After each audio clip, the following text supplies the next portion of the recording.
story, and I hope that the information that I share is beneficial for you and also helpful in your education and your career. The title of my presentation today are two phrases that I heard throughout my life and that really summarize my presentation. The first one is échale ganas, and the second one is math is beautiful. And the reason I chose that was because échale ganas means, well, to me it means to give your best. And this was a phrase that my family my whole life instilled on me from a very young age, that whatever I chose to do, that I give it 110%. And so I will probably reference that phrase throughout my presentation. The second one, math is beautiful, is the first phrase that I heard when I decided that I wanted to pursue a career in mathematics. And I'll mention the meaning behind that in a little bit. So a little bit about myself, my cultural background, my roots. My family is originally from Michoacan, Mexico. My parents were born and raised in Michoacan. And for those who don't know, Michoacan, that state that's highlighted in a lighter color, is surrounded by the states of Colima, Guerrero, Jalisco, and Guanajuato. Michoacan is known to be a very, what I like to call rustic, a very rustic state. The economy of the state is majority agricultural, livestock, forest products, fishing, manufacturing, crafts. One of the things that I found interesting that I wanted to share with you is that I actually really didn't even know was that it's the largest producers of avocados in Mexico, but also in the world. Wow. So my parents, like most immigrants, came to the U.S. with the vision of having a better opportunity for their family, and also to give their kids an opportunity for an education. So my parents actually met here in the U.S., even though they're both only 5 miles, their hometowns are only 5 miles apart. They met in the Central Valley, where I'm originally from. I was born and raised in a small town called Livingston, which is in Merced County. And it's very similar to Michoacan in the aspect that it looks, it's very agricultural. The primary jobs there is working out in the field or working for Foster Farms, which is headquartered there, packaging chickens in an assembly line with your hands. So I knew at a very young age that although my parents didn't get to go to college, I knew that I was going to go to college because they constantly would tell me, you only have 2 options. 1, you either work in the fields, or 2, you go to college and have a better opportunity than we did. So I chose the second path, obviously, to go to school because I didn't want to work in over 100-degree weather picking peaches and packaging sweet potatoes or strawberries. But I didn't really know exactly what I wanted to study until I was exposed to math. And when I was really exposed to math was when my parents had me watch Stand and Deliver. And that movie really resonated with me. And I watched it at age 12. It was a Saturday evening. My parents had us watch it. And it resonated with me because all those students resembled me. They were first generations. They grew up in underrepresented communities where there was limited resources, where people told them they couldn't go to school, that they were incapable of having talent. And there was a teacher who looked like them, Latino as well, who was inspirational, who saw this untapped potential in them and was teaching them lower mathematics, but envisioned that they would be taking AP Calculus their senior year. And so, even though his faculty and his staff kind of laughed at the idea that he had, he still pursued that dream and encouraged them to do it. And they not only did it were in AP Calculus their senior year, but they passed the exam with a 4 or higher. And then when ETS doubted their capability of the scores that they got and made them retake it, they passed it again and got the same scores. So I remember after watching the movie, my dad told me, you see, it doesn't matter where you come from. It doesn't matter where you start out. As long as you work hard, if you le echas ganas, you can do it. So that stayed with me. And I was very fortunate to actually get to meet Jaime Escalante in person and get his autograph. It was for me, he was like a celebrity. And then my freshman year, I sat in on an AP Calculus class, and it was Mr. Gonzalez, who reminded me just like Jaime Escalante. He taught the same way. He said with math was beautiful. And he told his students in his AP Calculus class that they were warriors, that they could do anything and that everybody looked up to them. And so the next year I had him in my class, and he saw the talent in me, that math came so naturally to me. So he took me aside and said, I'm going to help you plan out your whole schedule. He goes, junior year, you're going to take pre-calculus, and then you're going to take AP statistics.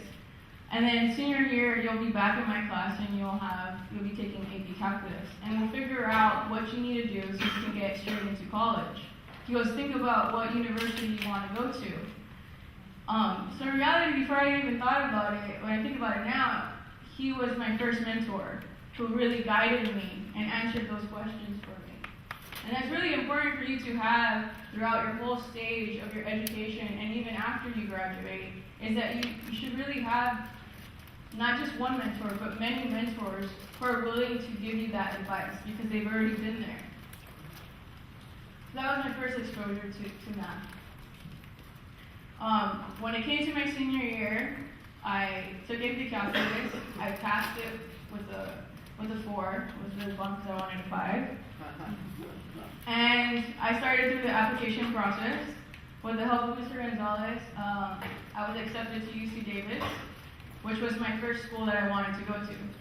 And I wanted to go to that school when I first saw it my freshman year. I was in the California Scholastic Federation, and every year they give you a tour of a different university. And I fell in love with it because I fell in love with the town. It was very similar to my small town. And I also fell in love with the research opportunities that were available for students as an undergrad. So I went to UC Davis, and it was my first year. And before I even started the first quarter, I got an invitation to be part of their STEM program, their STEP program. And the STEP is a transition program of 4 weeks where about 200 students get invited, majority first-generation students of underrepresented groups. I forget what other qualifications there could be for you to get accepted. So I decided to go there. Most of the students had gotten this financial support, so they didn't have to pay for the dormitory that they were going to stay 4 weeks there before school started. I didn't get any of that financial support, but I was fortunate that my parents really helped me pay for that part, because they really felt that this was a great opportunity for me to get an exposure before school started and really get my feet wet and know my way around the campus. So I started with my parents dropped me off, and they started crying once they left me because I'm a baby. I'm the first one to go to college, and it was a little nerve-wracking not knowing anybody. And one, because I had never left Livingston before. But sooner, a couple of days, I made friends, and it was great to get to know the campus and you actually take classes. You take physics, you take math, and you take chemistry, and you take reading and writing. So it's basically just like your first quarter. So I got an exposure to the schedule. I got an exposure to meet the faculty that are at Davis. They provided us panel discussions of alumni that went through the same program and graduated from UC Davis. They also provided a panel discussion of faculty from the different departments and the different colleges at UC Davis, the College of Engineering, College of Letters and Science, etc. So I felt like I was ready to start at Davis I already had a huge advantage in comparison to other people that just did the 3-day summer advising. I went to my first class of calculus, and was overwhelmed by the fact that the class was filled with 250 students. And was overwhelmed by the fact that by just glancing in the room, I could literally count the number of Latinos that were in that room. There was 5 of us, and I knew who they were because they were in the STEP program. And so what had happened to the other Latino students is that they started on a different track. They were just going to take that calculus class in the following quarter. So there was a very limited amount of us who were starting at the same page. The next quarter starts, and now there's 3 of us. 2 of them decided to change their major because they found it too difficult. And so now there's 3 of us and we're studying together. Following quarter, there's 2 of us. By the end of the first year, it's just me. And so I thought, okay, well, I did pretty well for my first year. You know, I got decent grades, I survived, I was able to be away from my parents. I thought it was pretty successful. And also because through STEP, I was actually introduced to this program called MERPS, which is the Mentorship Undergraduate Research Participants for Physical Science. And through that program, the first 2 quarters, you get seminars on how to find a faculty mentor. You get professors in the physical science to present their research once a week to you, so you can get an idea of who you can approach if you're interested in the research. And then you learn how to write an abstract. And then you also learn how to do research and be able to present at a conference. And that's the aim of the goal, is that by the 3rd quarter of your freshman year, you find a faculty advisor, a mentor, who you will do research under their wing. And then by the following year, you're required to present at the undergraduate research conference. And it was a great opportunity. I started doing research at the physics department, doing simulations of planetary orbits in 2-dimensional planes, very simple concept, using MATLAB. The opportunity allowed me to present at the conference, get exposure and feedback from other faculty, but then also get to go to other national conferences where they paid for everything. So it was great for the first year. So I thought I really understood what I was, got myself into. By the second year, I struggled. Second year, I was by myself, again, like I had mentioned. So the second year, the first quarter, is the last section of calculus. I'm taking calculus, and I decided to take statistics because I started finding an interest in the applications of it from a professor that had presented from the statistics department. And then it was time for me to take some other general, GE courses. But I had no idea of what type of GE classes to take, because here I was taking physics, math, and I was so concentrated in my STEM courses that I wanted GEs that were easy, right? That were not so time consuming. And at Davis, it's a quarter system. It's only 10 weeks, so the pace goes really fast. You have to go every 2 weeks. You're studying for a midterm. So I put my effort in all my courses except for one that I thought I would easily pass, which I didn't. I failed it because I didn't put enough effort into that class. I was focusing on my courses that focused for my major, and I just thought I would pass that class, and I didn't. And I remember going home after in December for Christmas break, and I was so scared of telling my parents that I failed the class, because we had a deal. I would go to school and they would work, and they would help me go to school. They would help me as much as they can financially, as long as I did my best, as long as I le eché ganas. And so I remember my dad would always ask, well, how are you doing? What was your grades? And part of me wanted to lie. I had talked to my friends. Some of my friends were like, oh, just lie, they're not going to know, you'll retake the class. But I couldn't do that because I had made a pact with them. And also because I saw how much they worked. They worked 16-hour shifts just so that I could go to school. So I told my dad, I failed the class, and now I have to retake it in the summer along with the classes that I had planned to take to advance. And I'm so sorry, I started crying, and my dad said, yeah, I'm glad this happened to you. I'm really happy this happened to you. And I was shocked. Like, why would you be so happy that I failed the class? You know, I'm gonna have to retake it. This is extra money. This is time that I could have taken some other class. And he said, I'm glad it happened to you because your whole life you've been acing your classes.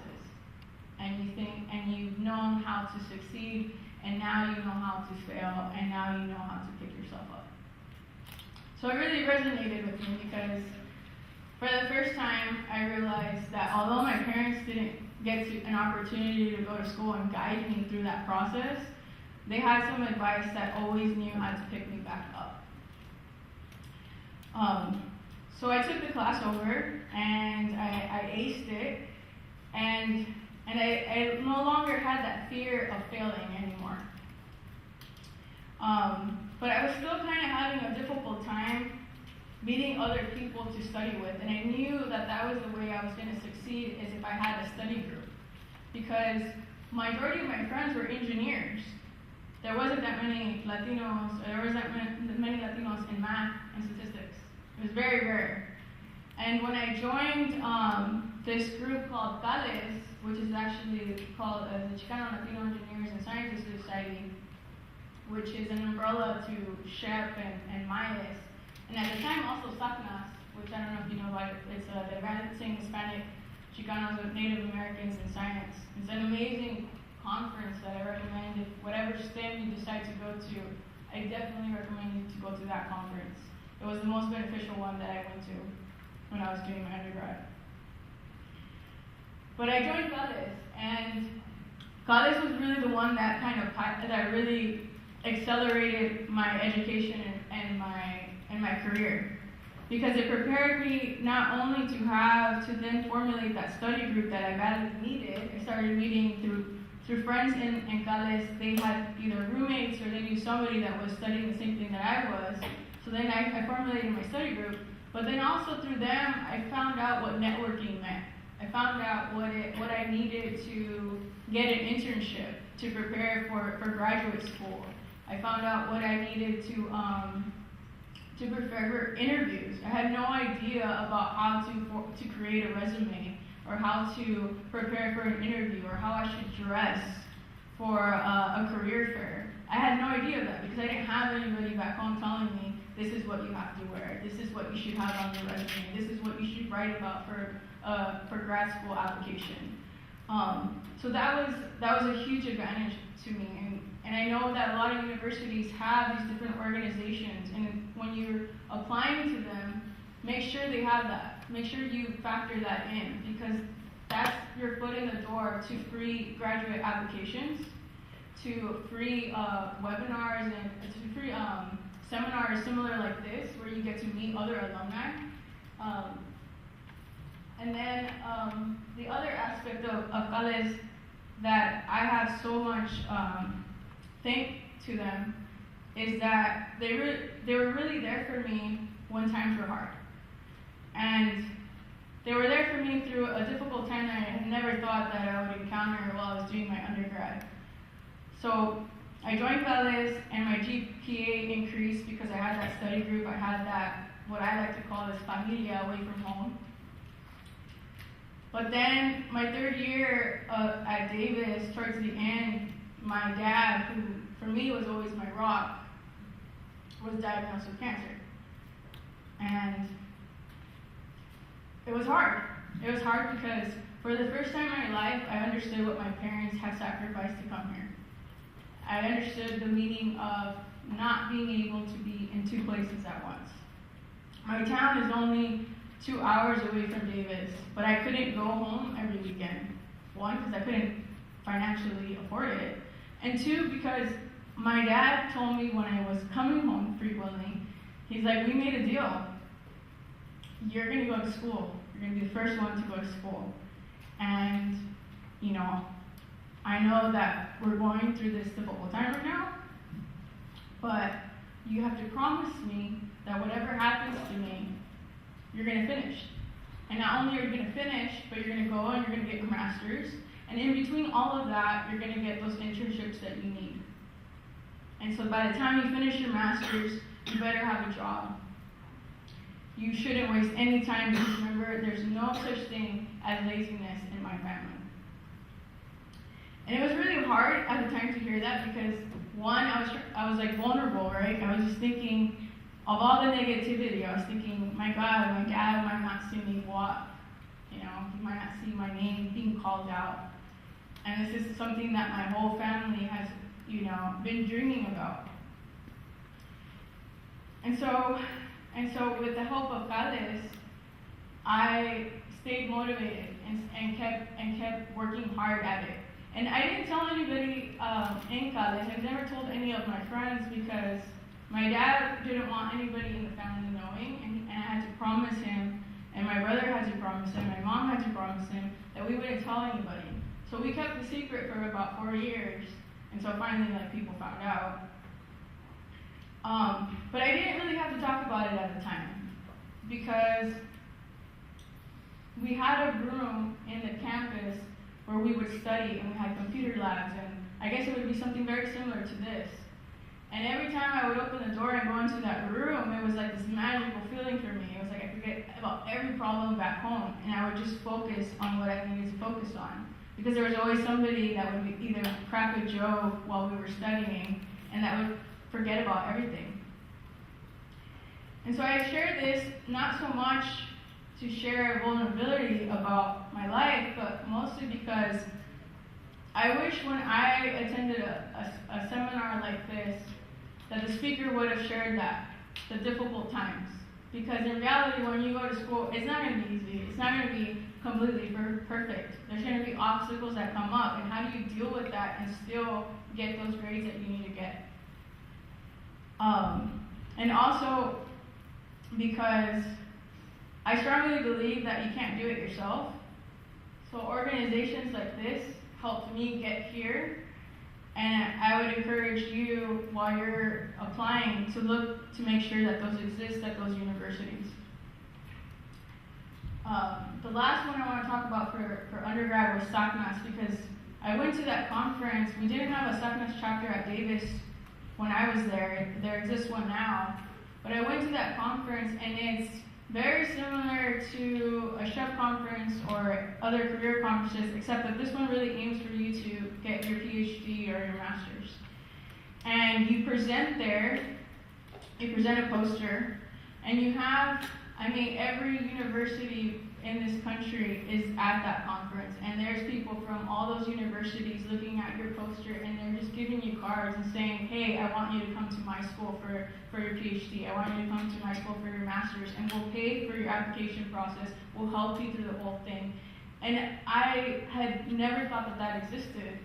And then there's also an opportunity for you to meet students that are in grad school who are studying what you're studying, and find out about the research that they're doing, and ask them specific questions about how it was to get there. And the other thing is that you get to meet the faculty, which is the biggest thing. Because if you get into their program, you need to make sure that you are in the right program and that you're under professors that are doing the research topics that you're interested in doing. So that leads to the next part that I want to mention. The next one is, So two classes that I found very beneficial to me at Davis before I go on is statistical computing. It was a class that I got to take my 4th year. I did 5 years at Davis. I decided to double major in statistics my 4th year at a very late period, so I ended up having to take a ton of classes. But then I realized that that was my strong aspect, was that math and statistics, I did really well. Didn't do so great in GE classes, but I did really well in what I got a degree in. And in this class, it was the first time that I got to see really the applications of math applied to something. So this was every 2 weeks we would get a project, and one of the projects was during the 2008 elections of Obama. And our professor had asked us to see, the data wasn't yet available easily on an Excel sheet. It was just on the website. And so he wanted us to write a code to get that data and then present it in different ways. One, the typical blue and red by state, of which candidate won each one. And then the second one, he wanted us to show, okay, well, how close in each state did the person really win? And so then it was about doing an in-between, a contrast of two different colors, right? Between getting the purple, different shades of that. And then he asked us to do this by county. So then there's a lot more data that we had to pull. And I don't have that up there, but we had to do that as well. And then the other class was categorical data analysis, which was actually more about learning the concept of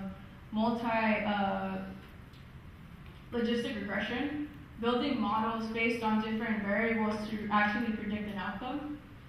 And we did it on probably a typical the health environment, predicting the diagnosis of depression in primary care based on different characteristics. So we had to see if on the variables that were in our data, which was the diagnosis of depression based on physical component, mental component, their actual depression score, gender, age, education. We had to see out of those variables which ones were more effective in predicting if a person would be diagnosed with depression. And so I found that very interesting because although now when I look at it, it's pretty basic to understand, but the actual applying of that model and figuring out if that model is actually appropriate to your data was really interesting to me. So then next was I took these classes, but I still didn't understand, okay, what am I going to do with my degree? So I started Googling, what can I do with a major in mathematics? And I kept finding that mathematician and statistician were in the top 3. But when I would go to career fairs, the recruiters that I would get were always just like, I don't really know what you can do with math. Because a lot of those recruiters don't really have a strong understanding of these, at that time especially, because now data is huge. But at that time, they didn't really have an understanding of where these positions fit in their company. And a lot of them, human resource, sometimes they don't know, or the people that they're sending are only know about the special area of their company. So I found it kind of, I was like, God, should I be majoring in math? Should I switch to engineering? I really didn't know what to do, so I kept bugging my math advisor, and he gave me this, and he said, there's all these different types of titles, start Googling those, and start trying to figure out if any of those interest you. And so I saw actuary, and I thought that was something that interested me. And actuary is a combination of math, statistics, and economics, and it's applied to insurance companies. But you have to take a series of tests. You have to take 10 tests in order to get to work on those specific projects. You'll work on certain ones, but if you don't get to that, you're not considered an actual actuary or accepted into the Society of Actuaries. So then I thought, well, what about if I decide after 3-5 years I don't want to do that anymore? That's not very, I'm not going to be able to take that to another company. So I looked into statistician, and I looked into finance, and I saw that, I remember taking classes and saying I can build models to predict market share, and so I should be able to do that in a finance company. So my first internship while I was still at Davis was actually at Wells Fargo. But I was bummed to find out that they didn't have, a lot of analytic internships. They had the jobs, but it was for people that already had 5 years of experience. So then I was like, okay, what am I going to do? Should I just get any internship? Because I need some type of experience. So I saw that Wells Fargo had an internship in their audit group, and they had a technology audit internship. So I applied. I had nothing on my resume besides my research experience. And somehow I got the interview. I did well, got sent to San Francisco for a 4-hour interview. And I really didn't think I was going to get it, because there's these other 2 students that were interviewing with me who had already interned for a financial company the summer prior, and I had no experience prior. But I just, I was honest about my experience. I explained to them what the classes that I took and the research that I had done at the physics department, and they gave me a chance. And so while I was there, I did risk auditing, risk management on the infrastructure of the technology that Wells Fargo creates for their internal products, which is basically, if you think of ATM cards, and if you think of, the passwords, and then also at that time they were launching paying by phone, right? The concept of being able to text and say, oh, let me pay my babysitter automatically. So I thought it was really interesting, but I didn't get to do any actual data analysis. So after my internship, I did really well. They offered me a job. They said, once you graduate, we want you to come to work here. But in that internship, I realized that I really wanted a quantitative field. So I told my manager, who became another mentor to me, because he told me while I was interning, he said that I was very shy, and I was basically an introvert. I had a very hard time communicating. And he said I needed to be more confident in myself and not be scared to talk loud. And to me, at the time, I was like, when he said that, I was like, well, I don't want to come off as the loud Latina, so that's why I'm not going to say anything. But then he spent more time with me, and he would devote one hour a week to talk to me about my career interests and also about the projects that I was working on.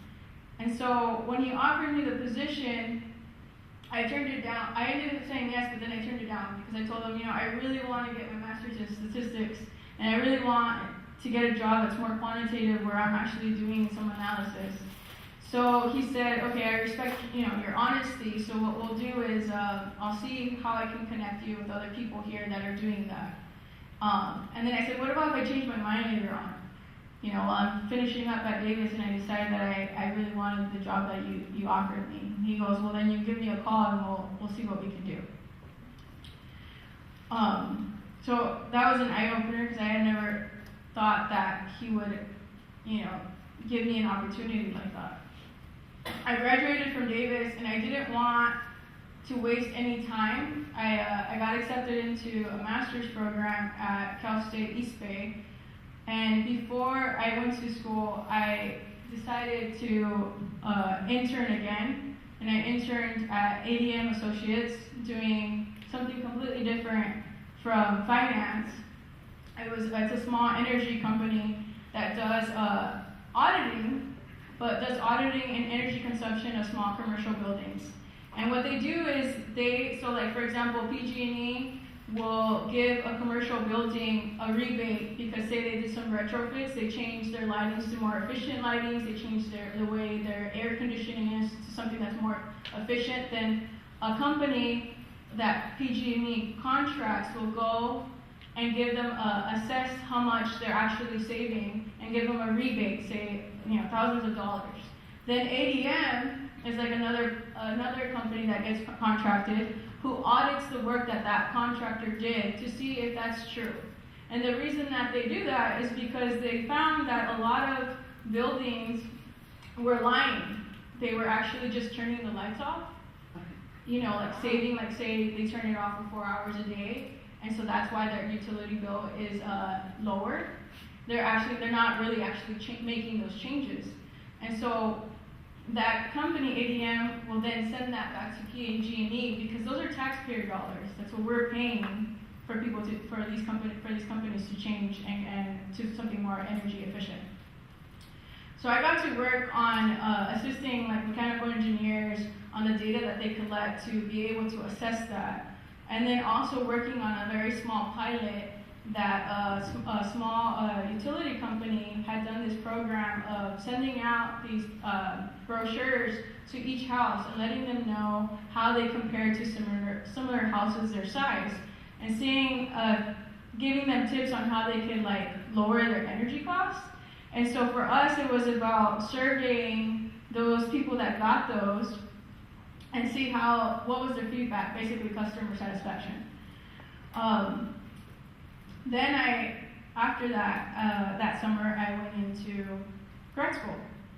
And I chose Cal State East Bay because I wanted to do my master's at a university that had a very applied statistics program. I didn't want to do theory so much anymore. I had gotten so much theory from having a major in math alone and with stats as well, that I really wanted to be able to say what I'm learning here, I know I'm going to apply it the minute I graduate. So I chose that one. I was kind of biased because the chairman at Cal State East Bay, Dr. Eric Zeus, he got his PhD at Davis. So the program's very similar, and it's also a quarter system, very similar to Davis. He also has a computing class, and you get to learn SAS and use that application of it. And you also use R, which is what I used for the Obama elections, which is an open software. And this book right here that I put up, it's Getting What You Came For. It's a book that was recommended to me when I went to one of the conferences when I was at Davis by a PhD student. And it interviews so many different graduate students that get their master's or their PhD. And it talks from the beginning, from applying to graduate school to actually when you're in the program, what happens if the professor that you're doing research with decides to go to a different university, what happens if you don't get the funding for the second year. It gives you all the different scenarios, but then it really talks about what happens after you finish school. Like, is there really a job market for your degree that you just invested like 10 years, 5 years for? And so that book really let me know that I wanted to do a master's instead of a PhD. And then while I was at East Bay, I got the opportunity. My chairman I really think he's an outlier compared to most professors and chairmen at graduate programs, because he really actually gets to know you, and he really tries to extend his network to you. So he let me know about the JSM, the Joint Statistical Meeting Conference, and I got to go to the one in 2011 and present on the oil spill data that happened with BP. And then the American Statistical Association. I had always been a part of it, but I never really leveraged it enough until I was at East Bay, and that was because another professor forwarded me internships where I could get more quantitative and more modeling experience. And it was through that one that I landed my another internship while I was doing my graduate work. And then SHEP, I became part of the professional chapter once I was in grad school, the professional chapter in the Silicon Valley and the one in San Francisco. And that was a great opportunity for me to continue expanding my network, because I wanted to make sure that I had a job offer once I finished school. So I had done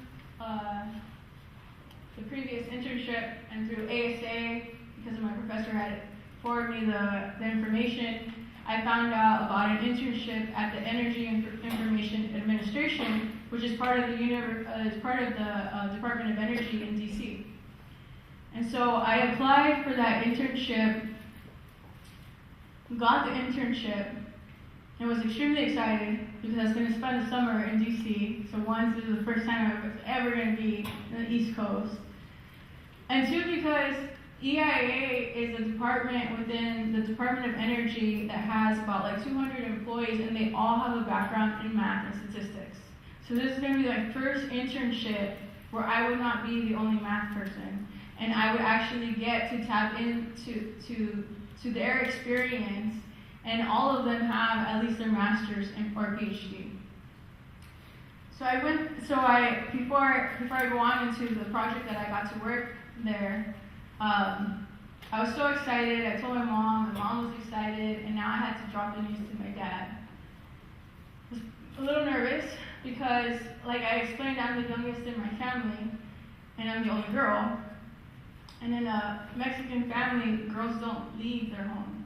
They leave when they get married. But there was an exception for school, because in my dad's eyes, I was going to go away to school, and I was going to come back. And I was going to come back and move in at my house, and I would get a job nearby, and then I wouldn't leave until I got married. That wasn't obviously going to happen. And so when I told my dad, hey Dad, I got this internship for the summer, he's like, oh, that's great. And then he's like, where is it? And I was like, It's in Washington, D.C. I was like, what? He almost fainted. And I probably shouldn't have told him when he was like in the backyard working in his shop with all these metal like things, but I told him, and he says, well, you're not gonna go, right? And I'm like, what do you mean I'm not gonna go? Oh, this is like, I got selected over 1,000, they got 1,000 applicants and I got selected for this. And this is people who have applied from Ivy League schools. I went to a state school. And he goes, I told him, my professor said I have to take this opportunity. And he goes, of course they're gonna tell you that.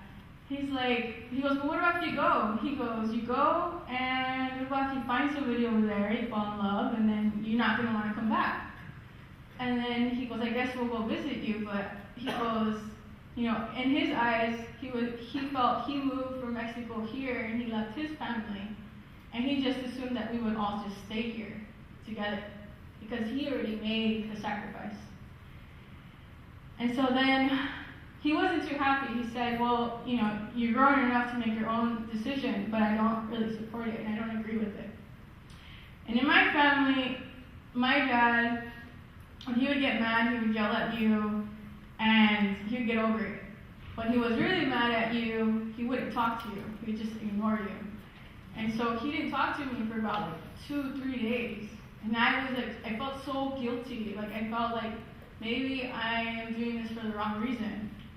So I told my mom, as like she was cooking, and I said, you know what, I think I'm gonna cancel. I'm gonna tell them I can't do it because I feel really bad that I'm making this, and I'll just take the other offer that I got in San Francisco, and it was for another company. I'll just take that one, and I'll be fine. And my mom was making dinner, and she like turns around, and she says, she's like, stop. She's like, you're gonna take it. She goes, I can't believe you're even thinking this. She goes, you're going to take it. And she goes, and you know why you're going to take it? She goes, because you're going to do it to break that tradition, that a Latina can't leave her house, that a Latina can't, you know, that she misses up all these opportunities because she's always thinking about the benefits of her family. So you're going to do it, and you're going to do it for all your nieces, you're going to do it for all your cousins, and you're going to do it for me, because I didn't get that opportunity. And you're also going to do it for yourself. And so then I realized that, okay, this wasn't just for me, this was for my whole family. So she goes, your dad would get over it, don't worry about it. So I took it. I left the weekend of Father's Day, which adds up to like that part. But I left him a card. And I made sure to pick a very good card. I picked a card that had this little kid behind his dad and wearing his dad's shoes. And in the card I wrote, Dad, I know you don't really support this, and I'm hoping you'll understand later why I'm making it. I go, but you left your country, you left your parents, your family, for a better life, for a better opportunity for us, and a better opportunity for them as well. And unfortunately, you know, you always told me that you have to go where the work is. The work doesn't come to you. You have to chase it. You have to look for it. And I go, so I'm doing the same thing as you. I'm looking for it. I'm going for it. I'm going for the doors that open up. So I hope that you can understand that I'm just trying to follow your footsteps. The card worked. He called me and then told me, he's like, I think I understand now, like, why you're doing this. And then he also liked it because when he went to work, he got to brag that his daughter was doing an internship in D.C. So I went to D.C. and the project that I got to work on was very innovating. At EIA, they do national surveys. They collect data that represent the whole U.S. on energy, different parts of energy. And the team that I worked on was at that time called Energy Markets. And they did, their survey supported energy consumption in commercial buildings. So that was the reason why they picked me over all these 1,000 applicants, because I had some experience in that field. And so I got to work on, for the first time, they were collecting data on water of commercial buildings. And what had happened was that the EPA had sponsored to add these questions to their national survey to understand water consumption, because they felt that it was very linked it was very linked to the energy consumption because it's, there's a lot of energy in purifying, extracting that water, cleaning wastewater, turning it into drinking water, and then also because the California Energy Commission estimated that it would cost billions of dollars in the next 20 years to be able to do all those retrofits. And that because about, they estimated also that between 1,000 and 20,000 kilowatts, it took about 1,000 to 20 kilowatts of energy per million gallons of water. And so I got to work on that 4 years ago, and look at where we're at now. We're talking about water droughts, right? It's like this huge crisis. And now I think about that, it was a huge impact to be able to work on that, especially coming from the Central Valley where it's a huge issue right now for a bunch of farm workers. But there was another opportunity being there. It was the fact that my manager was another mentor for me. She was a single mom. She got her PhD in survey methodology. She had a background in statistics, and she opened her network to me. She opened everybody that she knew in that field. She introduced them to me via email and still does to this day. She actually knows people at my current employer right now, and she got to introduce me via email. I wouldn't have had that if I wouldn't have taken it, because I would have only had my network from California. Now my network expanded to the East Coast.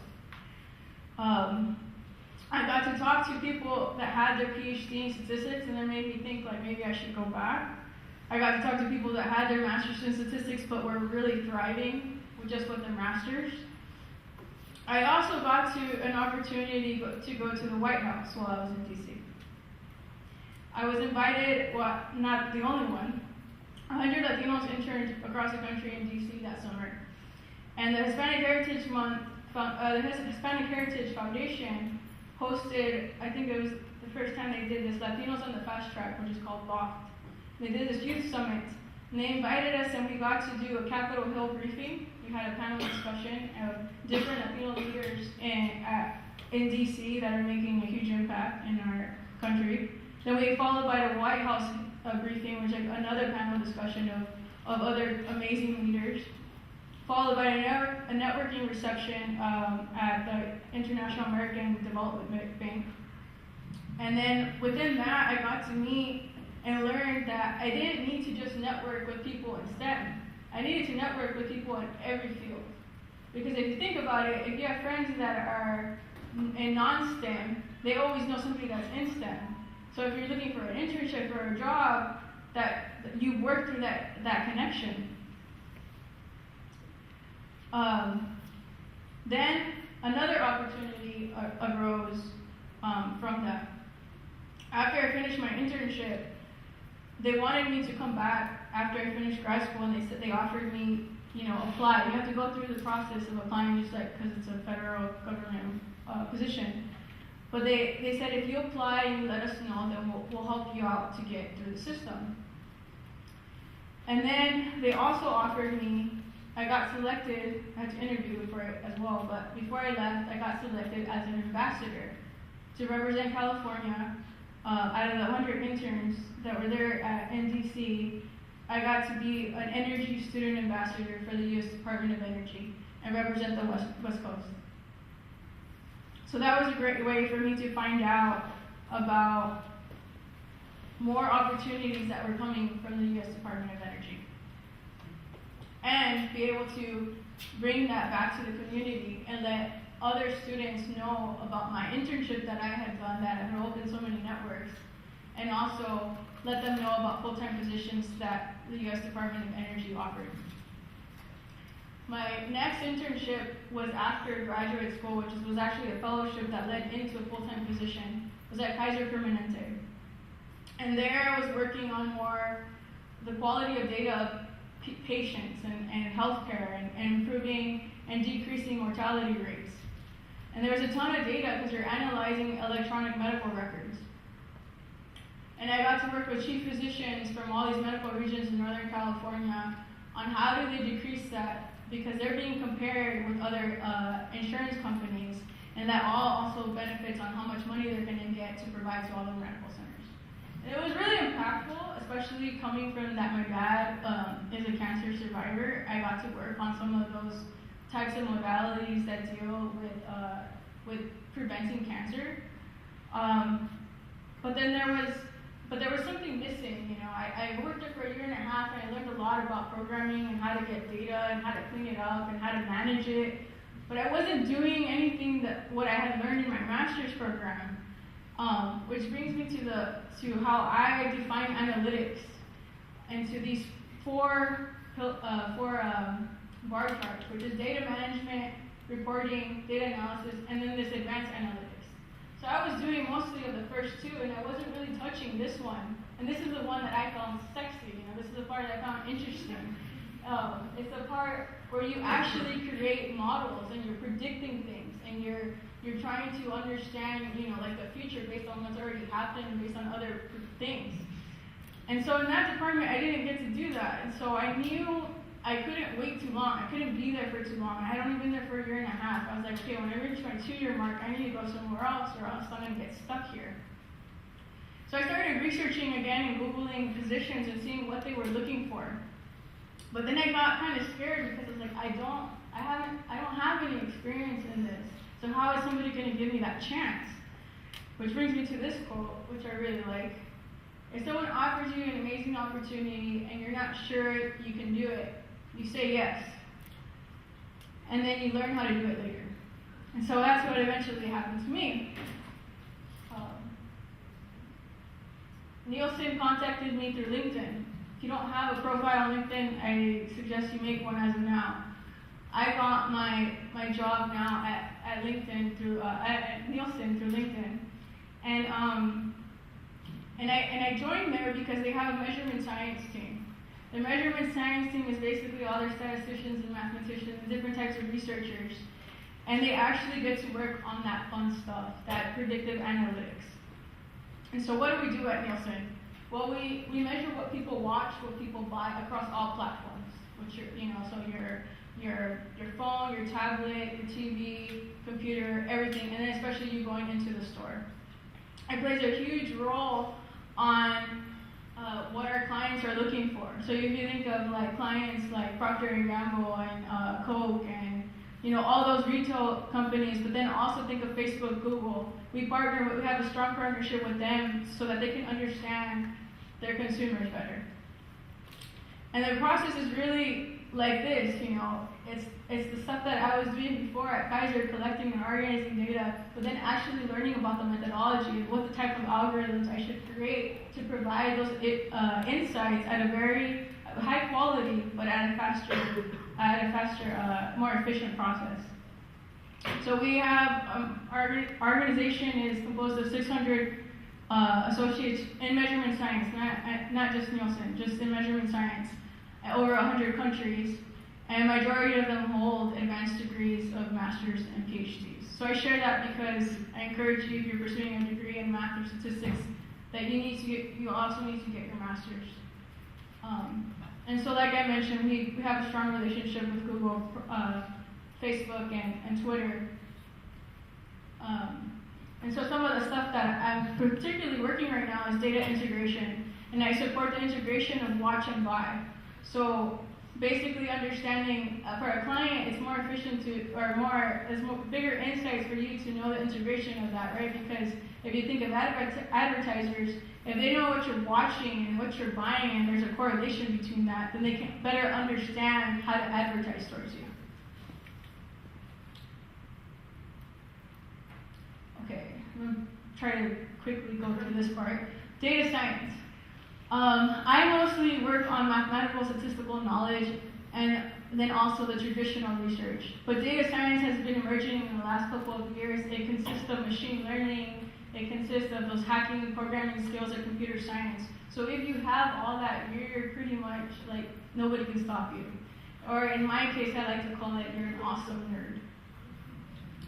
So some examples of that, which I found online of this, one of the data scientists, Michael Legal, he actually took Foursquare data. You can get that yourself. You can get Twitter data if you want to just create a username. And he did 3 different types of things. He called it Eat, Play, Love of San Francisco. So he found, using that data, he made basically like density plots of where you would want to go to eat, play, and maybe find love. And then this one's kind of like not realistic because it's based on like mostly like nightlife, and you might not find somebody at a bar. But I thought that was pretty cool. The other thing is like, the other concept of examples of data scientists that are very interesting are somebody that I admire is Nate Silver. He was the one that predicted the re-elections of Obama, and he got every state right. And he did it by doing types of statistical modeling, of creating models. And then, but what was the other aspect of it that was mostly interested from his work was that he was able to say, Obama doesn't just need to win Florida. He doesn't need to win Florida to win. If he wins Ohio and other small states, he's got it. And nobody understood that. And it was because of the models that he created.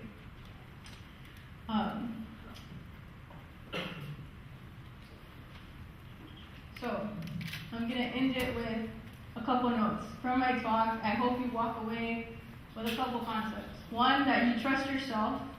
That regardless of where you're at in your stage, that you have confidence. Me, I realized that I need to have confidence in myself to one, be able to speak and get out of my shyness, but 2, also that I don't always have to know everything. I can learn it later. I can apply my technical skills in any field. I applied it in finance, I applied it in energy, I applied it at healthcare, I applied it in market research right now, and I knew nothing of those fields. But I learned it. Last thing is, don't worry about following a particular roadmap. It doesn't mean that if you do A, B, it's going to get you to C. If you look at my roadmap of all my internships, they're very different. But I still was able to get to where I am right now. And it's because it's about understanding the value of each project to work on. There's some projects that seem very simple and you're like, well, anybody can do this. But there's usually a huge impact in that. And one of it for me was the water example. I first thought when I was analyzing the inside side of that survey data, well, I think anybody can do this, but it was really about providing insights to EPA. Okay, you need to ask these type of questions next time, and you need to collect this type of information. The third thing is, don't forget to give back. It's a huge impact. It doesn't require much effort if you just share your story like I am right now. And it provides an impact to somebody else to understand how they can get maybe experience into analytics, or maybe how to get an internship or do a resume, or get into a particular graduate program. Fourth thing is, échale ganas. Whatever you do, give it your 110%. And that hard work will pay off. Last thing, math is beautiful. Regardless of if you study mathematics, statistics, operational research, computer science, you really can't go wrong in that field. It's applied everywhere, and everybody wants that. We're actually in high demand, and for mathematicians, statisticians, data scientists, we have less than 2% of unemployment.